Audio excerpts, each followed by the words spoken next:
Purihin ang atin pong Panginoong Diyos sapagkat muli na naman niya tayong binigyan ng pagkakataon na magkaroon ng tuloy-tuloy na pag-aaral. Alinsunod po sa banal naming hangarin, mga kapatid at mga kaibigan, na huwag po kayong mga sinsay sa katotohanan at patuloy po kayong makapagturo ng tunay na kalooban at katotohanan na nagmumula sa ating Panginoon, ay isinusulong natin ang pag-aaral tungkol sa biblical interpretation o dito sa atin pong pinapaksa na hermeneutika. Kaya nga sa tuwina ay walang puwang para hindi natin pasalamatan ang atin pong Panginoong Diyos sa lahat ng mga pagpapala, makadakilaan na atin pong nakikita sa Kanya. Katulad na lamang ng pagkakataong pinagkaloob niya sa atin na tayo makapag-aralan sa isa't isa sa sistema po ng hermeneutika na nasa ilalim po ng kanyang pangangasiwa. Pero bago po yun, mga kapatid, tayo po muna ay manalangin sa ating Panginoon.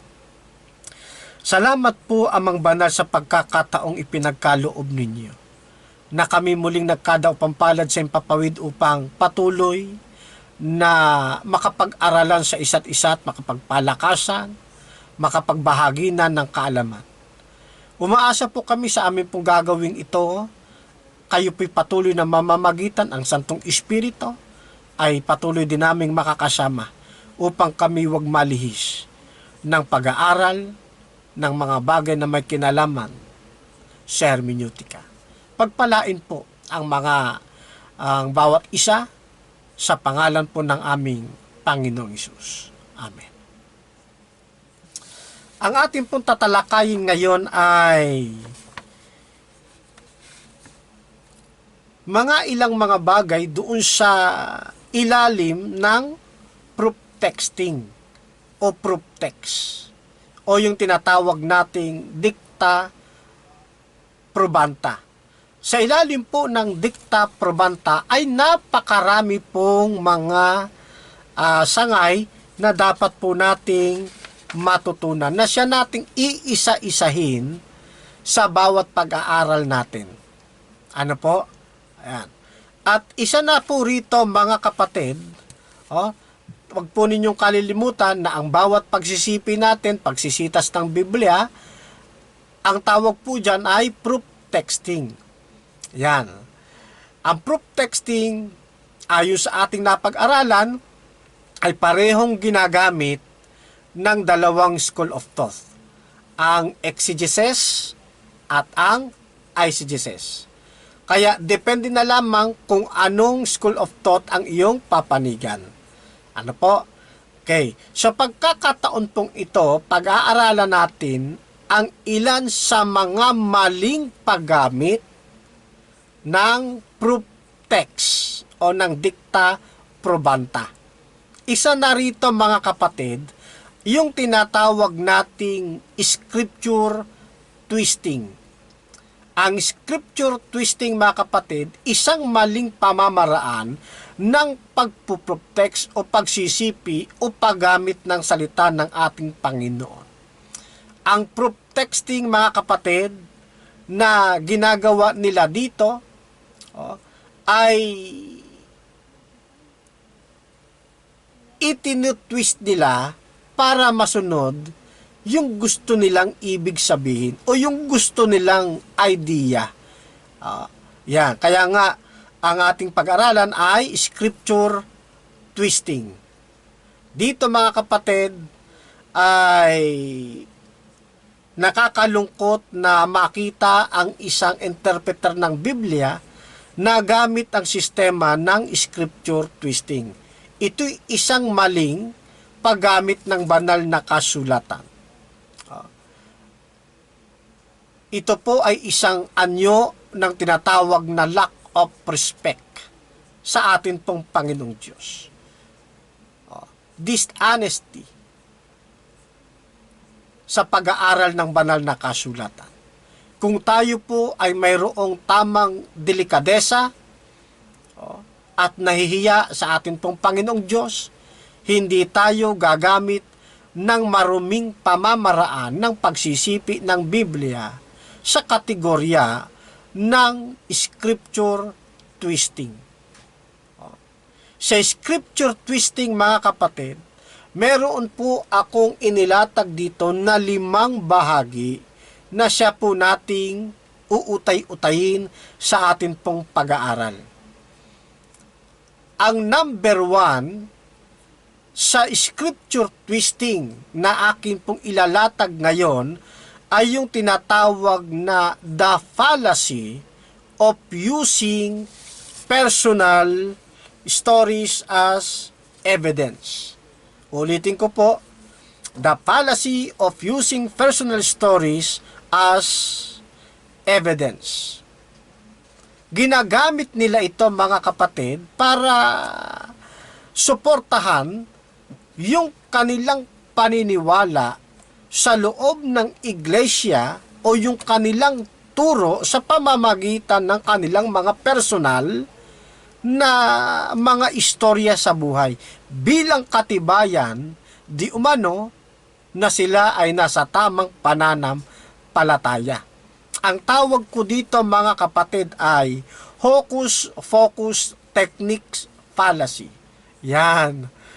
Hocus-pocus techniques fallacy. Kasi idinaan mo lang sa kwento, tapos ipinahayag mo na kayo ang nasa tamang iglesia, nasa tamang pananampalataya. Isa na rito, mga kapatid,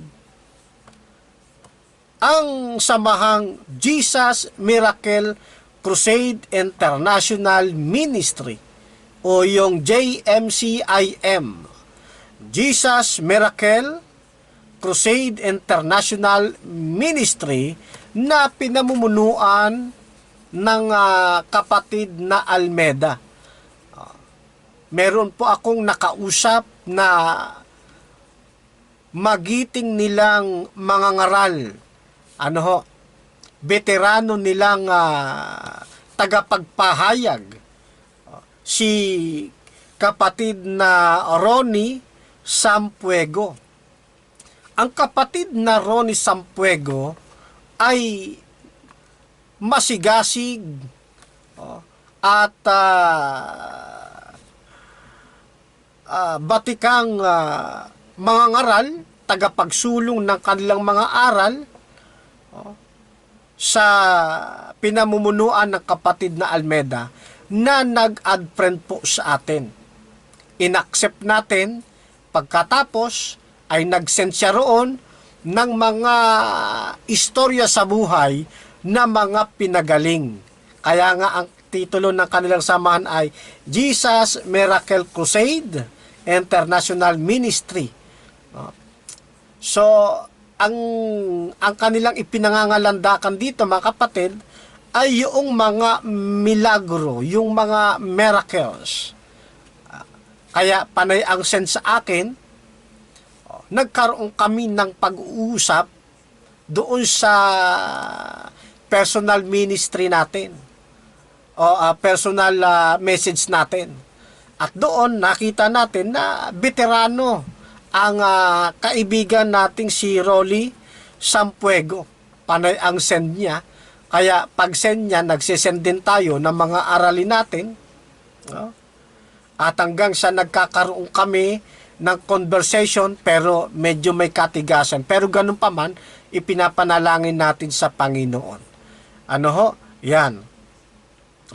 Na ipinapaunawa natin na hindi ang mga personal na istorya sa buhay kagaya ng mga pagmimilagro ang siyang katibayan na sila ngay nasa Diyos na. Kundi ang katibayan sa Biblia na sinasabi ng Biblia na ikaw ay nasa Diyos kapag sinusunod mo ang kalooban ng ating Ama sa langit.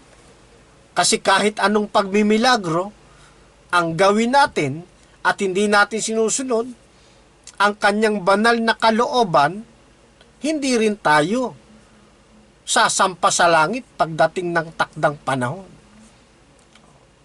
Totoo ba ang sinasabi nating ito? Nasasandig ba ito sa banal na kasulatan? Opo mga kapatid.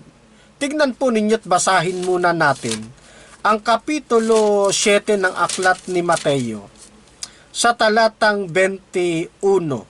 Hindi ang bawat nagsasabi sa akin, Panginoon, Panginoon, ay papasok sa kaharian ng langit, kundi ang gumaganap ng kalooban ng aking Ama na nasa langit. Ano daw po ang sabi ng banal na kasulatan? Hindi raw po lahat ng tumatawag sa Panginoon, Panginoon, ay papasok sa kaharian ng langit. Ibig sabihin, hindi lahat ng nagpupuri sa Panginoon, hindi lahat ng dumadalangin sa Panginoon, hindi lahat ng sumasampalataya sa ating Panginoon ay papasok sa kaharian ng langit. Kasi si Satanas sumasampalataya rin pero hindi papasok sa kaharian ng langit. Mayroong iba't ibang uri ng pananampalataya. May tunay, may huwad. Hindi lahat ng tumatawag sa ating Panginoon papasok sa kaharian ng langit. Kundi sino ang sabi ng talata? Kundi ang gumaganap ng kalooban ng aking Ama na nasa langit. Yun po ang papasok ayon sa Biblia sa langit. Ngayon, tignan ninyo sa talatang 23. Marami ang mga nagsasabi sa akin sa araw na yaon. Kailan po ito magaganap? Pag dumating na ang ating Panginoon sa ikalawa niyang pagbabalik. Kapag dumating na niya ang araw na yaon, marami anya ang magsasabi, Panginoon, Panginoon, hindi baga nagsipanghula kami sa iyong pangalan? At sa pangalan mo'y nangagpalayas kami ng mga demonyo? At sa pangalan mo'y gumawa kami ng maraming gawang makapangyarihan? O, kita ninyo. Ano po sasabihin nila? Panginoon, Panginoon, ba't di kami nakasama? Hindi ba kami nangaral din sa iyong pangalan? Nag-preach din kami, nanghula rin kami. Sa pangalan mo, nagpalayas kami ng mga demonyo. Gumawa kami ng mga gawang makapangyarihan, nagmimilagro. Ayan. Pero ano sabi sa kanila ng Panginoon? 23. At kung magkagayo ipahahayag ko sa kanila, kailanmay hindi ko kayo nakakikilala. Magsilayo kayo sa akin, kayong manggagawa ng katampalasanan. Nakita po ninyo mga kapatid. Sa kabila ng pagmimilagro na ginagawa ng mga tao, gamit din ang pangalan ng ating Panginoong Hesus, ay hindi sila kilala ng ating Panginoon at hindi sila makasasampa sa langit ayon sa banal na kasulatan. Kaya mga kapatid, hindi sapat na gamitin ang mga personal na mga naranasan o mga personal na mga istorya sa buhay bilang ebidensya o bilang katunayan na kayo ang tunay na iglesyang sa Diyos. Hindi ibig sabihin na komo kayo ay nakakapagmilagro, ay tunay na kayong samang sa Diyos na sasampa sa langit. Maraming nagmimilagro na hindi sasampa sa langit. Sila yung hindi gumagawa ng kalooban ng ating Ama sa langit. Kaya ang kapatid na Ronnie Sampuego, sana kung mapanood man niya ang ating programang ito at ng iba pa niyang mga kasama sa loob ng samahang Jesus Miracle Crusade International Ministry, ay magkaroon ng tubo sa kanilang puso ang mga binhing ito na ating ipinupunla sa kanila. Dumating ang panahon, makasama natin sila sa pananampalatayang ito na nangingili ng ikapitong araw at sabik na naghihintay sa pagbabalik ng ating Panginoon, na siyang susunduin ng ating Panginoon at magmamana ng kanyang kaharian doon sa langit. Kaya mga kapatid, ang tawag dito ay the fallacy of using personal stories as evidence.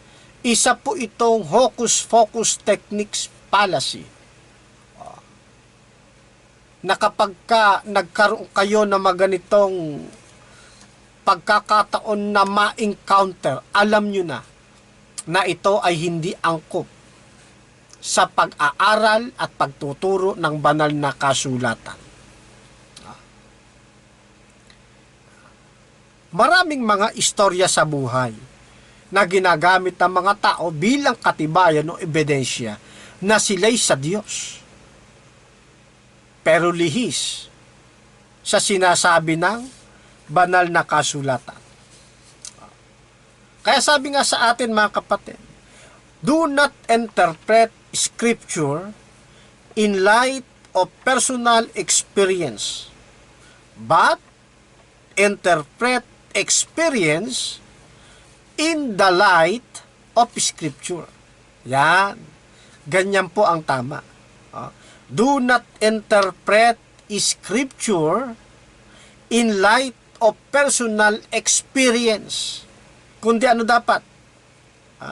Interpret experience in the light of Scriptures. Kaya kung minsan mga kapatid, yung mga kwento ng buhay, marami nang nabiktima niyan eh.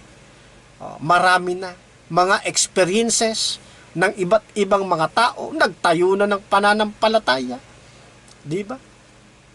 Meron pa nga dyan, nagpakilalang apostol. Pagkatapos nakakita ng malaking liwanag, nagtayo na ng iglesia. Di ba? Katulad ng kinikilala ng mga Fourth Watch. Kinikilala nila si Apostol Periol. Di ba? Experiences. Tapos nagtayo na, kinlim na ngayon ng iba, sila ang tunay na iglesia ng ating Panginoon dahil doon sa karanasan na kanilang naranasan. O, di ba? Ayan. Kaya, using personal authorities, using personal stories as evidence, is a kind of fallacy sa pag-aaral ng biblical interpretation. Huwag nating i-interpret ang banal na kasulatan ng dahil lamang sa mga kwento-kwento ng mga karanasan ng mga tao. Dapat yung mga karanasan ng mga tao ay angkop o katibayan sa sinasabi ng Biblia. Ayan, ano? So, dapat nating maunawaan yon. Kasi, kapag mananangan tayo sa panay mga kwento, ang daming nagkukwento riyan, mga kapatid. Di lahat na sila totoo. Kaya ito, sumasalamin ito sa tinatawag na the fallacy of emotion. Yeah. Okay? The fallacy of emotion and related to appeal to sympathy. Maging maingat po tayo rito mga kapatid. Hindi ito makatutulong sa pag-aaral ng Biblia. Ito ay isang uri ng maling pagtuturo ng banal na kasulatan. Ano po? Yan. Ngayon, pangalawa, sa scripture twisting, ay itong tinatawag ko na the fallacy of summarizing as a final conclusion of the text. Ano po ito? Kung papaanong yung using personal stories as evidence ay isang fallacy na natutwist ang salita ng ating pong Panginoon. Ganon din po itong the fallacy of summarizing as a final conclusion of the text ay nagiging daan din ng kanilang pagpilipit sa katotohanan ng Biblia. Ito po yung pagkatapos basahin ang isang talata ay isusunod niyang babanggitin yung mga katagang na ang ibig sabihin. Yan. Halimbawa mga kapatid, doon sa Juan G:30. Ano po sabi doon sa talata ng Juan G:30? Ako at ang Ama ay iisa, na ang ibig sabihin, ang Ama ay siya ring si Jesus, at si Jesus ay siya rin ang Ama. Yan. Ano po tawag dyan? Summarizing as a final conclusion of the text. Siya ang nagbibigay ng conclusion, ini-inject niya yung sarili niyang idea na hindi naman yun ang sinasabi ng Biblia. Kaya pagkatapos niyang basahin, yung John 10:30, ako at ang Ama ay iisa, na ang ibig sabihin ay siya rin ang Ama. At si Jesus din ang Ama, at ang Ama ay si Jesus din. Yan. Isang mali po yan na paggamit o pagpo-prop-text ng talata. Yan po ay nasa sistema ng ACGSS. Sumusunod, pinasusunod niya ang Biblia sa kanyang doktrina. O pinasusunod niya yung sitas sa kanyang iniisip. Ano pa isang halimbawa? Doon sa Mateo 11:28. Ganito po ang ating mababasa.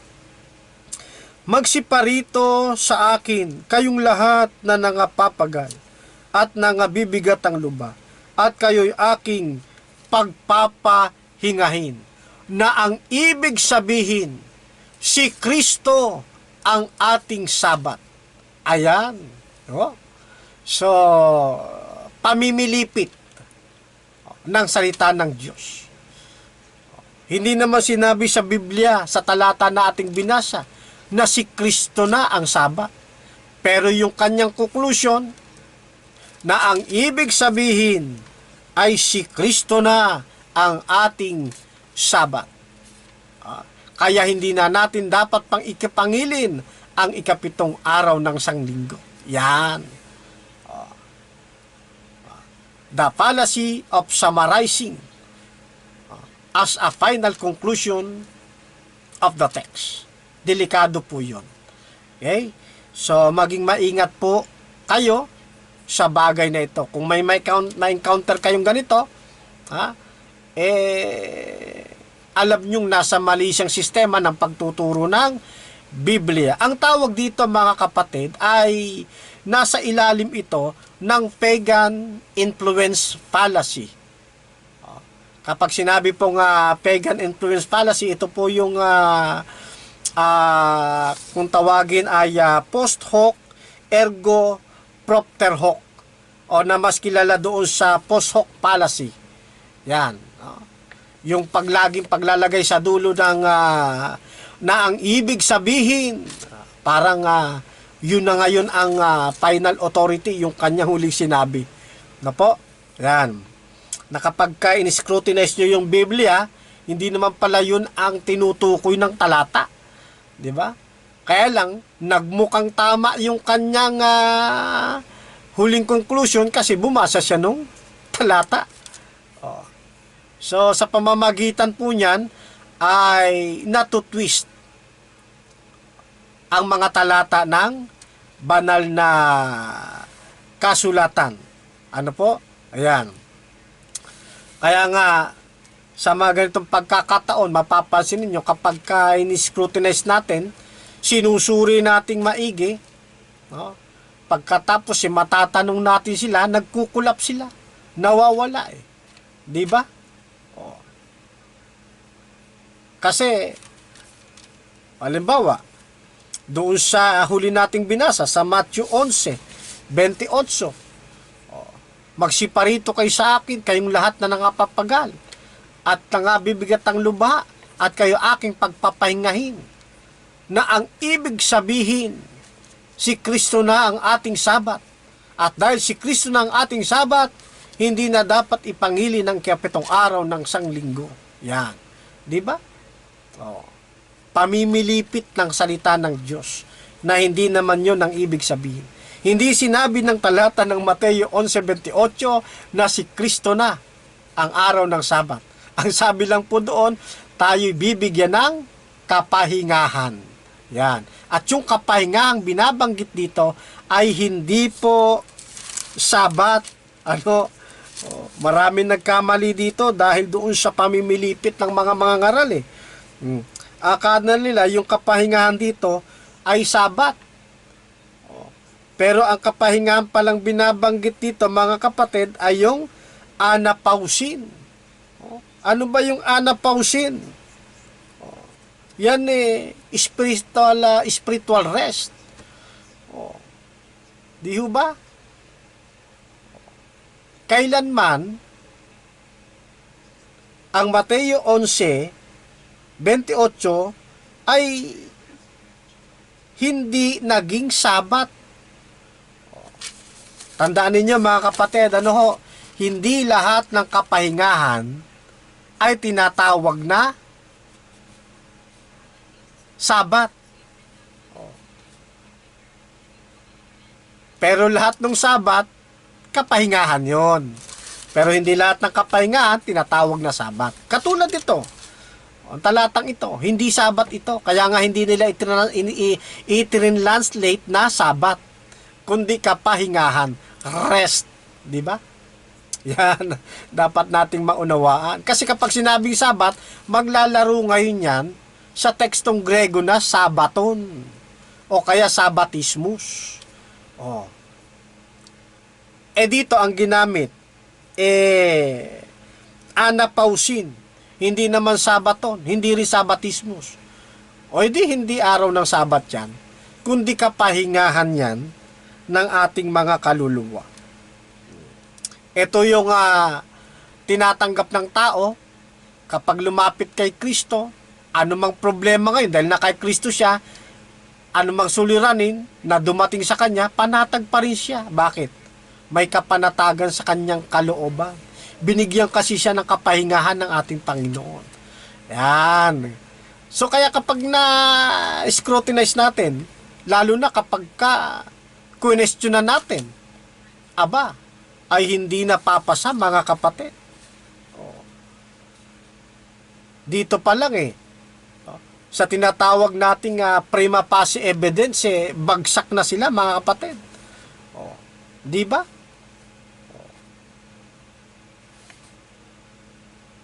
Kaya kapag gagamitan natin ng mga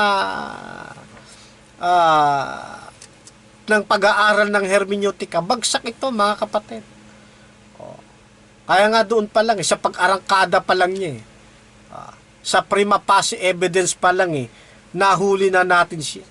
Teka nga pala, ano nga ba yung prima facie evidence? Sa sistema ng pag-aaral ng Biblia. Ganito pong ibig sabihin. Prima facie evidence is evidence that is sufficient to raise a presumption of fact or to establish the fact in question, unless evidence is equal, veracity is presented in rebuttal. Yan. Kaya bumabagsak pag ginagamitan mo na neto. Ano pa? One of the greatest fallacies, sabi pa sa atin, one of the greatest fallacies students of Scripture can commit is failing to recognize adequately the prima facie nature of biblical evidence. Kaya madali mong makilala kung yung turo ba may paglilikot ng Biblia, may pagtutwist ba na nangyari. Sa makatwid, kapag sinabing prima facie evidence, mga kapatid, ito yung unang ratsada pa lang niya, nakita mo ng mali. Unang tirada pa lang niya, o unang paglalatag, o yung unang inkwentro ng kanyang mga pagbabaybay, mahuhuli mo na. Alam mo na yung kahinatnan. Kaya unang tingin mo pa lang eh. Kaya nga kung tawagin prima facie evidence. Kung masyado mo yung ililiteral, sa unang mukha pa lang ng kanyang paglalatag, diba? First stand pa lang, introduction pa lang ng kanyang first stand, alam mo na merong pagtutwist, meron ng fallacy na ginagawa sa atin. Yan. Kaya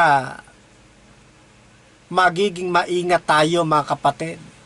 Kung tatratuhin natin ang mga talata ng Biblia, huwag nating gamitin ang the fallacy of summarizing as a final conclusion of the text.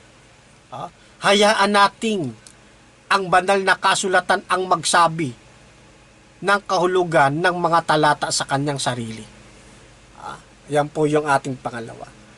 So, pansamantala, mga kapatid, ay dito muna natin tatapusin at susundan natin sa susunod nating pag-aaral yung ikatlong bahagi naman ng scripture twisting, kasi 5 itong inilatag ko, mga kapatid. 2 pa lang ang ating napapag-aralan. Ang una nating pinag-aralan sa ilalim ng scripture twisting ay yung pong the fallacy of using personal stories as evidence, okay, to support those claims of or teaching na tinatawag ko nga itong hocus pocus, techniques fallacy. At ang ikalawa ay ito pong the fallacy of summarizing as a final conclusion of the text. Tayo po, mga kapatid, ay manalangin. Salamat po, Panginoon, sa pagkakataong muli na naman kaming nakapag-aral. Dalangin po namin, patuloy nyo kaming papatnubayan sa lahat ng aming pagsusuri, pag-aaral, at pangangaral. Umaasa din po kami, pinatatawad nyo kami sa aming mga pagkukulang at mga pagkakasalang nagawa sa inyo, sa pamamagitan po ng aming Panginoong Hesus. Amen.